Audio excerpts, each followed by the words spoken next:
The Leche League for me is a human to human support when you hear somebody isn't actually sitting with you and listening to you.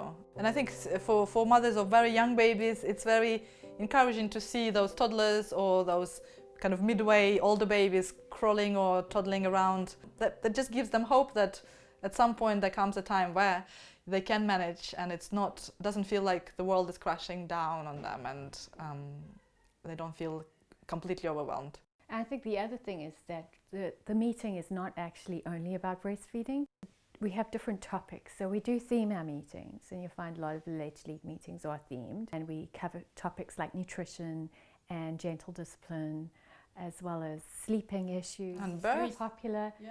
And work, going back to work, or starting solid. Starting a new business while breastfeeding, whatever you want to talk about. And Leche League does have also antenatal breastfeeding courses, so that's something that's relatively new. A couple of years we've been running them, and they've been quite useful. Coming to a Leche League meeting in pregnancy is probably the best investment of time if you're curious about breastfeeding and want to get it off to the best start, but also get linked into a support network from the get-go.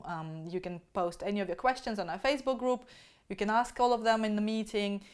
You will have attention and support from the dozen of other women in the room, and you'll walk away feeling like you know how it's done. You've seen it's done. You would have picked up some tips about it, and we learn by imitation. So even exposing yourself to some breastfeeding babies around you is an invaluable start, I think. In London there are many Leche League groups. In UK there are many Leche League groups. I think the bigger the city, the more groups you'll find.